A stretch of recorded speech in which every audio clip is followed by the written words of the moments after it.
Happy afternoon, everybody. I'm Mark Altman, and welcome to the MindsetGo radio show, ICommunicate. This radio show, what we try to do is we talk about communication challenges in the workplace, at home, in school, in any aspect of your life. Regardless of what age you are, we all have communication challenges. And so this is something I'm very passionate about. When we get on the MindsetGo radio show, we try to talk about solutions and processes and strategies and templates to really have difficult conversations and problem solve. And thrilled to be back here on a Thursday afternoon. If you'd like to call into the show at any point, please call in 508-871-7000. And without further ado, I'd like to introduce my partner in crime, Ted. Ted, how the hell are you? Let me check. Woohoo! Real good. Now that's the Ted I've come to know and love. That's what I like to see in the enthusiasm. Thank you so much. So, Ted, I know every time I come to the station, there's always a mystery of what the show's going to be about today. Would you like to know what it's going to be about? No. Leave it a mystery. Somebody call in 508-871-7000 and see if you can reveal the mystery. I love it. So, Ted, we're going to talk today about templates. Templates. Life templates. What a great concept. And here's what got me thinking about it. How many times, Ted, do we see a celebrity, an athlete, a musician, someone who has seemingly everything at their fingertips, all the money, the fame, the glory, the attention, but then they just do something we call stupid. Yeah, that's pretty stupid. Right? Yeah. And so we wonder why. Why would you ever, quote unquote, blow the opportunity, blow the chance to earn that money? Why would you do that? Well, people for centuries have been jeopardizing their everlasting lives for 20 minutes of pleasure. And as disgusting as that sounds, it's a regular thing in the human condition. It reminds me of that famous quote from President William Jefferson Clinton. Did not have sexual relations with that woman. I did not. So, here's what it comes down to. I was watching a special on ESPN. They do these 30 for 30 documentaries. Yeah. And there was one on Dennis Rodman. And what got me thinking about templates related to Antonio Brown and Dennis Rodman is Dennis Rodman in this special, people that knew him growing up reveal that his life template as a child, that what he grew up around, was he was such a quirky oddball that he didn't fit into any group, any clique. He was an outsider. And the quote was, Ted, that someone who knew him really well, they said he was such an outsider that he didn't fit into the freaks, the geeks, the jocks, the nerds, right, the burnouts, nothing. And so I think about whatever template you experience as a child, that's what the show is about today, how that impacts your adulthood. How it impacts your ability to function, your mental health, your emotional health, how it impacts relationships. Oh, absolutely. I came home from grammar school, got beat up by a guy I thought was my best friend, and my mother said, well, Ted, you never can tell what people will do. Oh, my God. Ted, that is vintage, because in that moment, and see, you're talking about something there that I didn't even think about. The impact in the template that sentences, interactions, influences can have. So when your mother says that, she's basically putting out to the world, whether you processed it this way or not, I don't know, but who can you trust? Well, that's very good, because I said to her, but why did he do it? And she said, Ted, you don't know, because he only has the example that was set for him. So what did you take from that? So I said your take would have been, who can I trust? But then she turned it around as a positive learning experience. So what was your ultimate take? Can you remember back then what you were thinking? Oh, yeah. I stopped the bawling and realized that it was on me, that I should have been looking for it. Wow. So kid beats you up. Your best friend beats you up. Well, I had been over to this kid's house, and it was kind of a dysfunctional situation, and the dad was always yelling, and the mom was always cowering, and, I should have known. So, but the fact of the matter is, we start with, you get beat up, you don't understand why you're beat up. The potential messages you take from that experiences are, you can't trust anybody, it might be my fault, and on the flip side, you can't control other people. They have their own challenges. Three totally different kinds of messages there. Yeah. And well, so, wait a minute. Marcus Aurelius. If we can just accept that we can only control the things that are within us and not the things that are outside of us, everybody would have a much better life. well, that's true. But what I'm really trying to accomplish on the show for our listeners today is I want people to listen to the show today, and I'm hoping it stimulates some new awarenesses about how certain behaviors you grew up with, how certain influences you grew up with, and then reflect on, look at yourself today, and how is that really correlated with how you behave and interact today? You can only behave in the same way as the example that was set for you. That's right. A different So kind the of modeling. template is what you're talking about. Yep. It's, I remember back in when I entered graduate school and they told me I had to write a thesis when I was done. I thought, oh, I got a great idea. I'm going to write a how-to manual for everybody who has a child. And it would be, how to take care of an infant, how to take care of a child, and then when you give the how-to book to the adult, now they have a manual of life, and you make notes in it for what you went through. And I got laughed out of the room. Like, who's gonna read a book about raising children or giving them an example of what to do? Of course, my whole life was built on that by my mom and dad. But let me say something to you. Here's where digressing for a moment, here's where my quandary is. Anytime there are books written, how-to books, self-improvement books, things like that, I'm torn because on the surface, they're valuable, right? They're good. They're helpful. it could be. But there's nothing in life that can be treated as template-based and generic. Right. So if I pick up the book, if I have teenagers and I pick up How to Raise Teenagers, yeah, I could follow along in the general premise, but everybody's different. Every kid's different. Everybody's different. You're right. And so, what I was thinking is that when you look at, and I'm going to use the example you just brought up. So let's say you're in a household where your parents are in conflict. Okay? Now, I'm not even going to go down the road of they're arguing, they're yelling. It's very obvious. If they're obviously in conflict, there's a whole host of problems that go with that. But what I think about is, how does that affect a child on the surface when you grow up with parents in conflict? Well, there's three things that happen in my mind. One, it affects your belief in relationships. Because if you're exposed to people in conflict, you think that's what relationships look like. Agreed? Absolutely. Right? The second thing I think when you see parents in conflict is you could grow up thinking that all conflict is bad. And I don't believe all conflict is bad. Without conflict, there's no change. Right?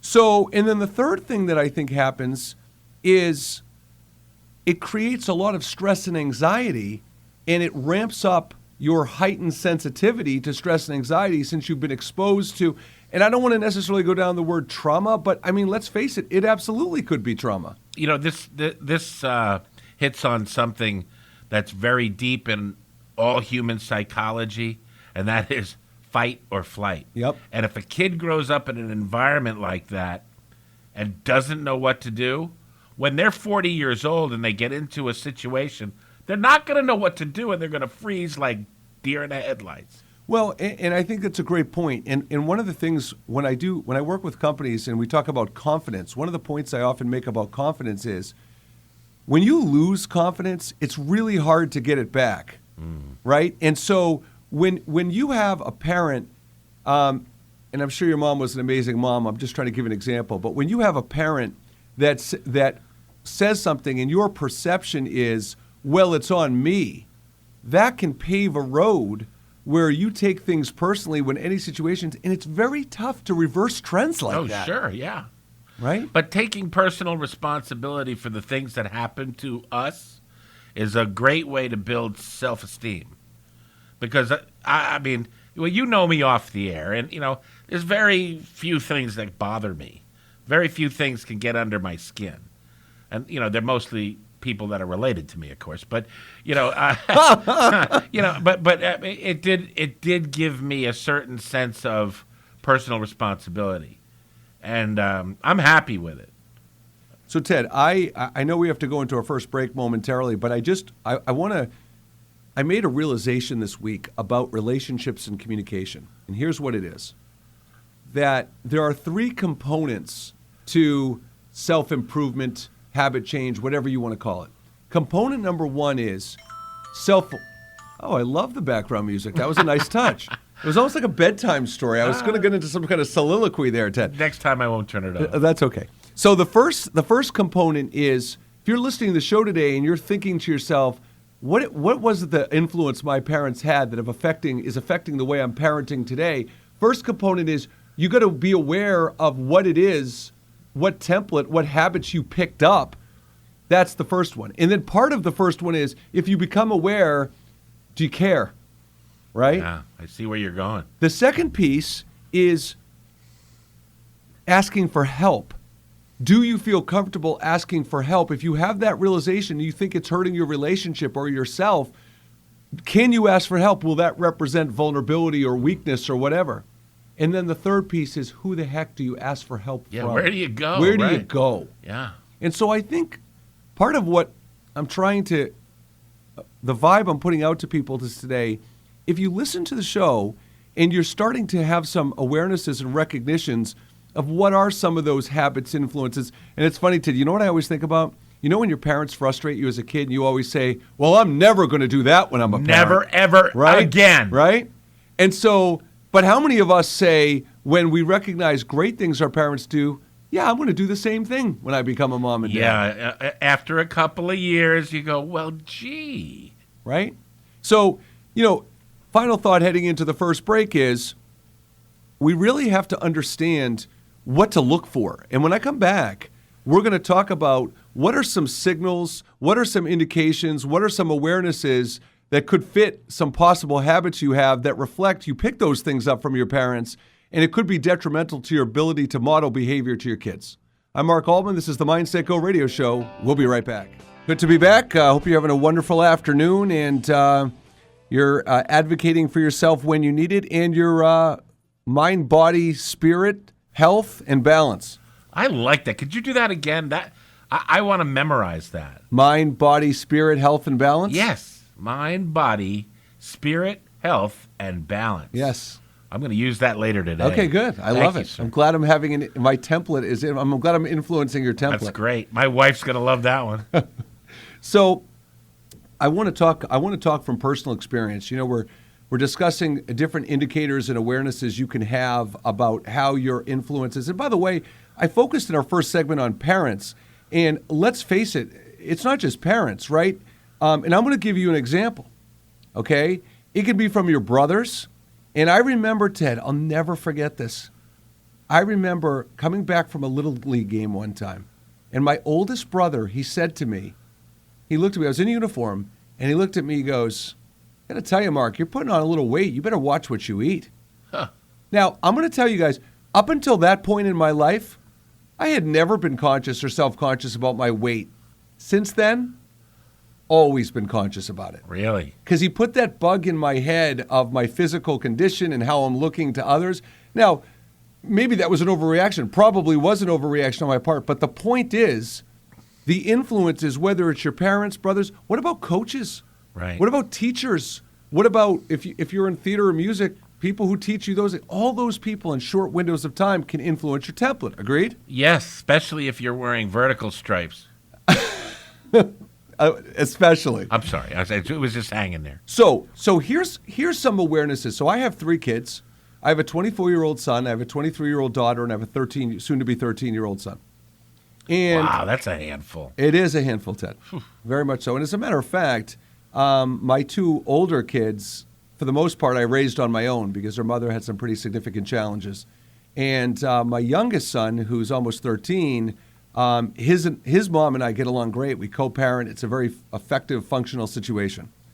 So as I was becoming a parent, looking for a playbook when there was none, here's some awarenesses. As my kids started to get older, here's some awarenesses of things that I picked up from my parents. First of all, I realized my father was always, Ted, when I say he was obsessive, if you walk through our house, he had stacks of newspapers. He was an obsessive reader. Huh. He would have 40 started, halfway finished books, newspapers. He was obsessive about certain TV shows. And so I realized that his quest for learning or his thirst for learning rubbed off on me in some different strange ways, but that was kind of a subtle thing.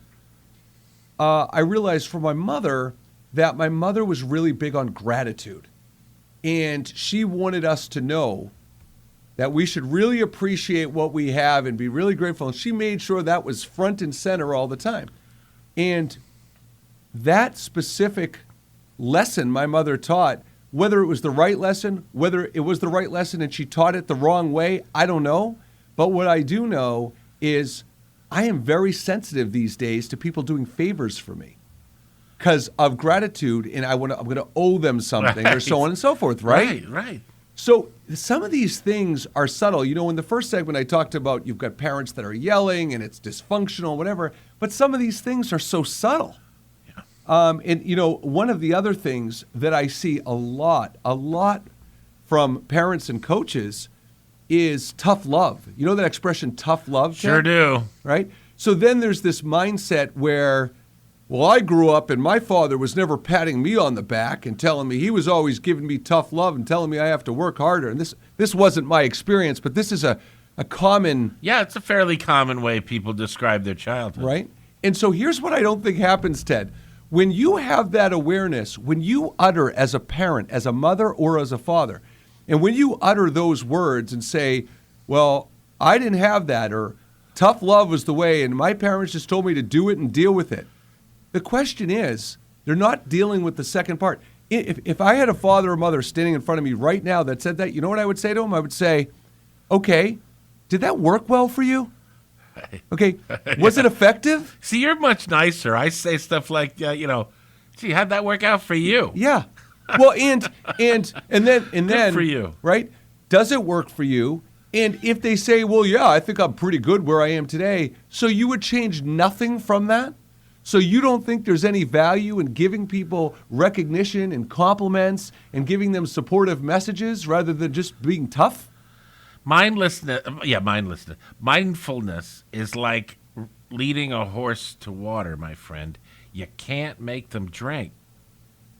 Well, here's the thing, Ted, about that. You're right, period. You cannot make them drink. However, here's what I would say. The only hope I think a human being really has in changing or having awarenesses and recognition beyond wanting to do it is having them come to the conclusions on their own, right? So if I sit there and I say, if you look at that sample I just gave you, and I say, so you would not want recognition, whatever, as opposed to, hey, so, if you thought that was effective, if you had to do it all over, is there anything you would have done differently or anything you would have asked your father or mother to do differently? If they come to the conclusion, it's still not a lock, but there's a much better chance than if I tell them the answer. Don't you agree? I believe the only way to get buy-in on anything that's human communication is for it to first make it their idea. Why? I agree, but why is that? Because we're stubborn people. We're stubborn, and we don't want to look at ourselves and see those things that we don't like to see in other people. So Ted, how much of that, if we were doing a pie chart, okay. When you talk about that, how much of their idea is it because not they need the credit, but it's almost like if you admit that another person's right, it's such like a hit to the ego and the pride. How much of it is that, do you think? Well, I've had people describe it to me as sucking all the air out of the room, where Mr. Obvious comes in and states the obvious, and everybody turns and looks at them and go, well, gee, yeah, but and there's this chilling effect in the air where nobody wants to communicate anymore. They want to withdraw. So I'm going to have to answer your pie chart question in this way. 80-20, my friend. The good old 80-20 rule. You're bringing that back. Yeah, I'm bringing it back because it so much applies here. 80% of the time, people are lying, and they're lying to themselves. So let's transition that to, there's certain things as a parent that are very important to us. We call frankly, as a parent, as a boss, as a coach, whatever, we're going to call them core values for the purpose of our discussion today. Yes. Okay? So let's say you're the kind of person who says, you know what? I don't want my son or daughter to have more than 30 minutes of screen time a day. Let's go on that premise. Now, that specific rule could be because of a number of factors. It could be because of studies you read, it's bad for kids and all this stuff. However, it also could be tied to something you experienced as a child around rigidity of rules, focusing on study, and that gets in the way of study. So if you're listening, you better be listening. Right? It doesn't even make sense if you're listening. No, but I heard you. Right? You're listening. As you're listening to this, think about this for a second. What are the rules? What are the priorities? What are your core values as a boss or as a parent or as a coach? And then ask yourself, why? Pick 2 or 3 of your core values and say, why is that really important to me? Why do I care? And I guarantee you, at least one of those 2 or 3 core values will have some tie-in to a template you learned growing up in college, in high school, by a certain person in your life. Yeah. Right? Yep. The main influencers are the parents and the siblings. And I think, Ted, and I'm going to make an analogy before we go into break. When I talk to sales teams, and sales teams have meetings, one of the points I always make is, when deals fall through, we want to know why. Like, why didn't you close that deal? What happened? Fall off. What happened? Right? But when deals go through, we don't normally ask why there. Everybody wants to say, next! Right. So to me, the analogy I'm making is that if you look at those core values and you think about why do you do certain things, why are they priorities, you want to question yourself in the negative and the positive. Yes. You must ask yourself the question both ways. So, all right. So when we come back from break, we're going to continue this conversation, and we're gonna transition this a little bit into that horrible word called expectations. Oh no! This is Mark Altman for the Mindset Go Radio Show. We'll be right back. So, welcome back, everybody, to the Mindset Go Radio Show. Again, if you'd like to call in, it's 508-871-7000. We're really not mean. If you call in and you want to contribute and ask a question, Ted and I will make it a really fun, positive experience for you. So we're really encouraging you to come in. That's our slogan here. Make it fun. Make it fun. You know it. So welcome back. And so I said as we went into break, we talk a little bit about expectations a little bit. And what the word expectations is tricky on a number of fronts. But what I wanted to focus on in expectations is setting precedents. And one of the dangers of an expectation is when you do something for someone, regardless of whether it came from a template or not, that person starts to expect you to continue to do it. Oh, yeah. And then if you don't model that behavior, if you aren't consistent with behavior, you all of a sudden become a bad guy, a failure, a disappointment. Tricky, right? Failure. You failed to follow through. So I think when it comes to setting precedents, and I'll give you an example, Ted. You ever heard of, in the workplace, you've ever heard of this thing called a 360 review? No, fill me in. A 360 review is something many companies, more and more companies are doing, but many are afraid to do. This fits into the topic. It allows the employees to do a review for their boss. Nice. Okay? And it's a very, it's not a lengthy process, but it's a very calculated process that's designed to put everybody on an even playing field. Right. And what's interesting about the 360 review is when I talk to executives at companies and I say, how come you don't do a 360 review? And their answer in many cases is because if I'm criticized or given feedback of something, and I can't actually follow through with it, and I can't live up to the expectations of what they're saying, I'm opening a can of worms I don't want to deal with. And I'm paraphrasing, but that's the general message. Yeah, I can see that point of view. But Ted, what I don't understand is, if I said to you, Ted, you've been so kind to me at the radio station, how can I repay you? Now don't answer. How can I repay you? That question is so open-ended. Yeah, that you could, I just left myself open to anything. I mean, you could say a trip to Australia. Oh, but buddy, I was born in the Bronx. You're not even close to leaving yourself open. You're right. You're absolutely right. So here's the thing about expectations. There's an assumption at times that when you make an overture or an ask or request of someone else and you leave it open-ended and you let them critically think, that means you're obligated to deliver on what they expect. And you're not.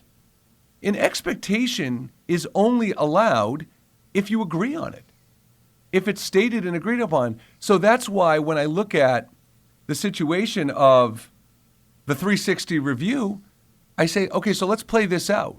You do the 360 review, and let's say the person says to you, you don't give me enough feedback. What I would like you to do moving forward is I'd like you to give me feedback 3 times a week. And you're like, holy smoke, I manage 50 people. There's no way in hell I could give you feedback 3 times a week. That's 2 jobs right there. Right? So now, why does the takeaway have to be, well, geez, if they ask me that and I don't think I can meet that expectation or deliver on it, I better not ask at all. And so... Well, it's fear again. It's fear. So I bring up expectations because they're such a trigger and they're so polarizing for people.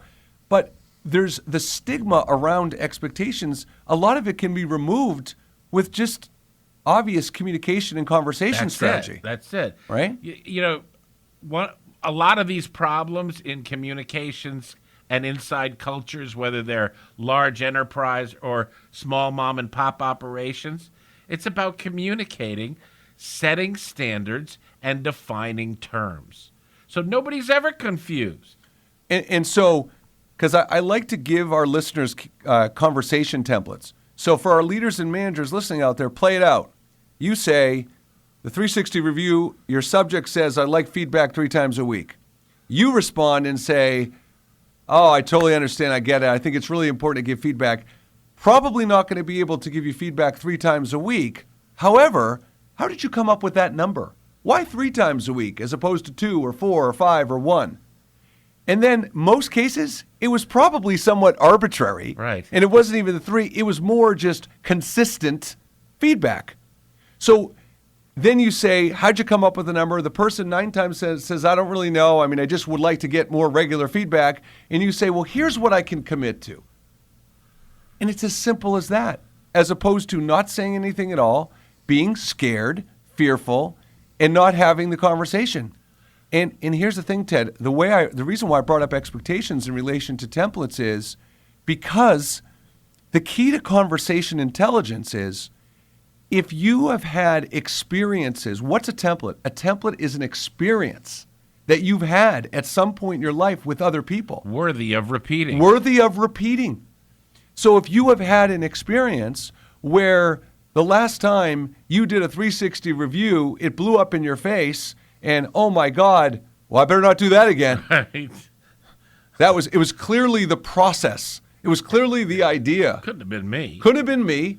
Couldn't have been, and by the way, it could have been the person you were dealing with that was just unreasonable or irrational. Right. Well, what you're saying, again, comes back to selling anything. Whether you're selling yourself, a product, a methodology, a system, you have to get buy-in by doing one thing first, and that is setting expectations. Then you can define the terms and say, well, what is feedback? Well, feedback for some people is being criticized and having their finger waved in their face. Well said. Other people hear the word feedback and they're thinking, oh, he's going to praise the great work I did. Well, Ted, go ahead. Finish your thought. So, you really have to define terms, and then first expectations, define terms, and then have mutual standards that everybody operates on. Well, and let me ask you, though, Ted, I agree with 90% of what you said, but when I think of mutual standards, but they don't have to be the same standards for everybody, right? They just have to be mutually agreed upon standards. Well, if you are a senior vice president and part of your standard is you can be approached about shortfalls in materials and petty cash, then you have a totally different set of standards than the rest of the people in the company, because they're not handling petty cash and they're not going to be handling those standards of finance. Well, no, but okay, go ahead, finish your thought. So his or her standards in the finance department as the assistant vice president is going to be different than the person who works in the mailroom. Okay, so that's true. You're taking it a different direction. What I mean is when I say, because this is a really important core value to me, is when I say mutual but different, I don't mean that way. I mean that if I'm managing a department with 10 different people, their need for recognition, feedback, coaching could be different. And so I don't care if I have different rules for each person, but as long as each person and I mutually agree upon those rules, because you can't treat everybody the same way. All right, let me say it a different way, because I'm old. There's this thing that we say in business that stuff flows downhill. And not everybody has to deal with stuff all day, but some people do. So that can affect their standards and how their expectations of being treated are. Well, but you're going a different direction there. You're talking about reacting and responding to the standards because of what's happening over the course of their day? Well, the standards are set by the activities that we go through every day. So if you... Give me an example, because I'm not... I'll try to stay out of finance or the mailroom. Let's talk about in the marketing department and the sales department. Okay, so give me an example of a standard. A standard in the marketing department is that you're going to create an opportunity for the salespeople to exploit. Whereas they're supposed to go out and chase it down. Okay. The marketing people stay in the office and think and create the next marketing opportunity. And the salespeople come back and they give them some feedback, reconnaissance, say, well, that worked, this didn't work. Nobody saw that ad, or we need to do something differently. So it goes back into marketing, they tweak it up, and they send it back over to the sales department, and they go out and chase it down. So that goes on all day long, day in, day out. And the standards by which they treat each other and have expectations for each other and the terms that they use with each other are different. But they share a mutual plan, and that is profit. Right, but the standards shouldn't be different. The standards are the same, but they could fluctuate based on mood, energy, communication style. But the standards themselves shouldn't be different. Mark, stuff flows downhill. Yeah. So, as difficult as it is to accept that some people get paid more than other people, some people have more responsibility than other people. Some people are entitled to complain, and others, they just don't want to complain. They don't want to hear about it from anybody. So I understand what you're saying, but unfortunately, the world is not like that. Well, no, but I don't agree, because when you say that it flows downhill, that I completely agree with. But what doesn't happen, Ted, with templates and expectations are the standards aren't set in the first place. Exactly. So I'm saying that if the standards get set in the first place, there's still no guarantee they're going to be upheld and successful. I agree with you, but unless you have this process, right, where the standards are identified and shared, totally, and there's an expectation, 100%, and the terms are set, yep, you're never going to get close to where you want to go. Yep. And I agree with you. I'm just saying, after 62 years of dealing with this, I don't want to fight it anymore. Yeah. I want to do the best I can for people, but at the same time, it's like, come on. All right. Well, when we come back for our last segment, no, you're good, Ted. We're going to talk about how do you know when the templates you're using, what the expectations are good or bad? Yeah. How do you know when to adapt and adjust? So this is the Mindset Go Radio Show. I'm your host, Mark Altman. We'll be right back. So welcome back, everybody, to the final segment of the Mindset Go Radio Show. And Ted, I'm going to tell you, if I was to create a commercial, like don't put mercury in the trash, here's what it would be. It would be don't leave your socks in the living room. Please don't leave your socks in the living room. I mean, if I see a pair of socks left in the living room one more time, I'm just going to lose it. It's the worst. Like, it's not a tough concept. No, but, this is why this is why, number one, murder is illegal. And number two, it's important not to have weapons around the house. It is. And if my son came to me and said, Dad, if I take my socks out of the living room, can I put mercury in the trash? I would say no dice. No dice. Doesn't work like that. See, there's that reciprocity thing. I like it. You must be a great dad. Someone's got to think so. So, Ted. Yes. It's a thankless job, right? Oh, it's not only thankless, but, they're going to want to bury you. Look, I actually have something that relates to the subject. Okay. My daughter came home at 28 after being on the road for 5 years running her own business. And she walked through the door and she said, Dad, where are you? I said, what's up, honey? What are you doing? She said, well, I'm back and I'm going to be doing this around here.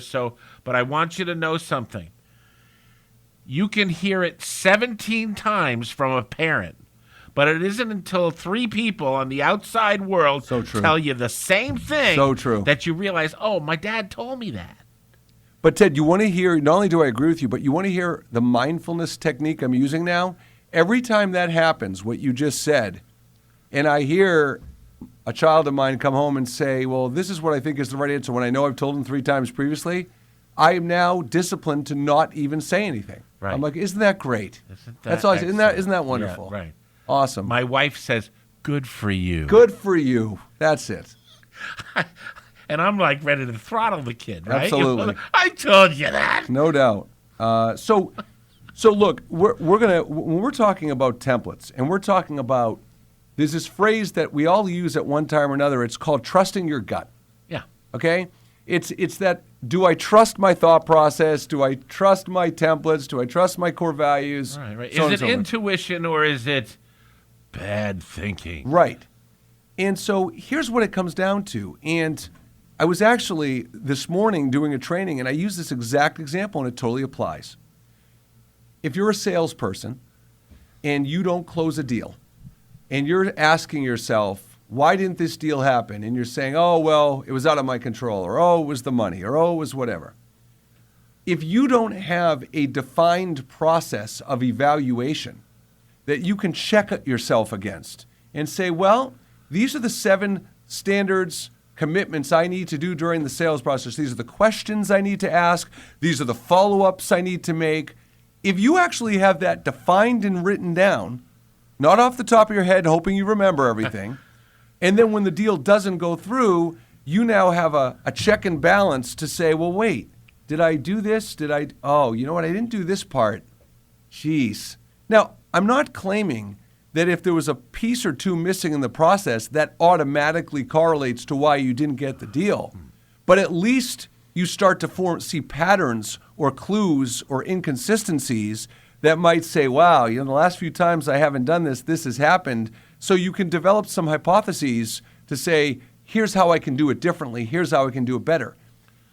If as you're evaluating a template as a parent or as a coach, you have to have something to evaluate against, not just memory, not just what you think you're supposed to do, because otherwise it's too easy for your inner voice to tell you something. And take over. Right.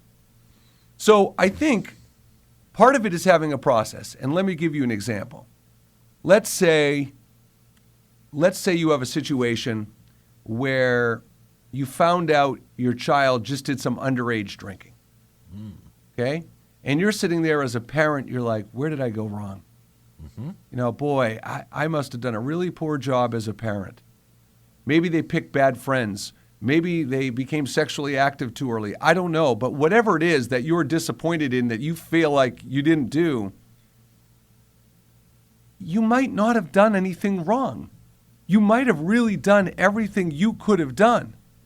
But unless you have actually figured out what all those things you quote unquote should have done are, and if you do it reactively after the fact, you'll never win. Because you'll start making things up like, well, I should have done this, I should have done that, as opposed to, wait, if I'm going to teach my kids core values in certain areas, these are the concepts, these are the things I want to model, as you alluded to earlier.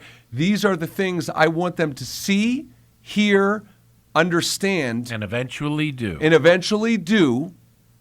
if you have that list, then, boy, it takes a lot of pressure off. And it's not to say you're still not going to be disappointed or feel guilty. Maybe you still will. But at least you have a template to compare against to not beat yourself up. All right. And you could really get them to buy in if you've set expectations, define terms, and have that list of standards in front of you so you can turn it on yourself, have them see you turn it on yourself, and how can you do an evaluation if you don't have a list of standards? Tell me. What's the scientific process there? You can't. Have to have the standards. And the other thing about templates, Ted, that's the other really important takeaway today is, what are your rules for proof? Okay? So if you come to one of my trainings or you're a coaching client and I say, look, this is how to approach this moving forward, whether it's body language, conversation techniques, emotional intelligence, whatever. And then you go try it. And then you try it and it doesn't work. So now you come back to me and say, well, I did what you said. Didn't work. See, this is why I don't listen to people. Right? And so the key there is, as you're evaluating, if you want to trust your gut, and if you believe in a technique or a process or an approach or a template, there are certain elements to your approach that if you check, like for instance, if you apologize to someone, say the right thing, have the right plan of action to not repeat it, but as you're saying it, you have sarcastic and skeptical body language, then that doesn't work. Gone. Opportunity missed. So, but the real key, Ted, here is when I ask people, how many times does something have to work for you to say, you know what, that's the right answer. I can trust my gut. I can continue to use that template moving forward. The answers I get are unbelievable. Well, I would say it would have to work at least 10 times. Oh. It would have to work half the time, 3/4 of the time. And I say, but that isn't the right answer. The right answer is, if it's the right approach in the right way, and you have the evaluation standards, and you're confident those standards are right, there is no number. And frankly, it wouldn't be the process at that point that wouldn't work. It's most likely your delivery of the process that didn't work. I was going to say, you said before that little voice comes in, and it's like a self-fulfilling prophecy. If you don't think it's going to work, and you've made up your mind it isn't going to work, it's not going to work no matter what you do. And the other part is, and this is where we started the show today, is you can't, the very first story you told today about the kid who beat you up when you were a kid. Your mom said you can't really control other people. You can't be responsible for other people. So there's that. And there's also the situational awareness factor. Every situation's different. So there isn't one set way where if you have a template or if you have a proof, my message today isn't, here's how to do it, automatically assume that every person in every situation use that exact approach. That's not it. No. And that's where the emotional intelligence and self-awareness is. You have to be able to adapt and adjust, read people, and know right from wrong in that respect. You've got a really good show going here. Thank you so much. Ted, my pleasure. Great to be back here. And we look forward to seeing you next week for another edition of MindsetGo Radio Show, ICommunicate. Hope you have a wonderful rest of the week. I'm Mark Altman. We'll see you next week.